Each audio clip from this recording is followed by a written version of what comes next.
Attimi di paura questa mattina intorno alle 8:10 nel comune veneziano di San Michele al Tagliamento. Un violento incendio ha coinvolto il ristorante alla vecchia fattoria. Il rogo, dalle prime informazioni, sarebbe proprio partito dal camion alle mie spalle.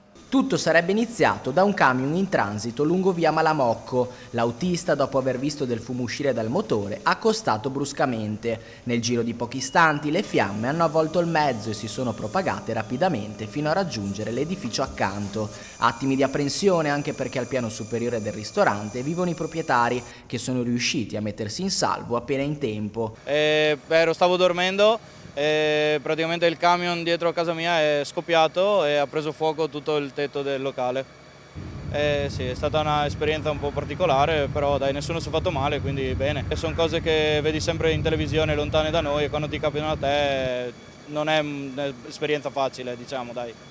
Però tutto sommato nel male è andato anche bene, che nessuno ha provocato danni a parte al locale, diciamo.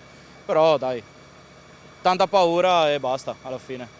Immediato l'intervento dei vigili del fuoco arrivati da Mestre, Portogruaro, San Donà e La Tisana con il supporto dei comandi di Pordenone e Udine. Sul posto sono giunte 3 autopompe, 2 autobotti e autoscale. Le operazioni sono proseguite per diverse ore. I pompieri infatti hanno lavorato senza sosta anche sul tetto, dove con l'ausilio della Flex hanno tagliato grondaie e parti pericolanti per mettere in sicurezza l'area. Un vigile del fuoco inoltre è stato anche colpito da un malore dovuto al caldo ed è stato affidato alle cure del 118.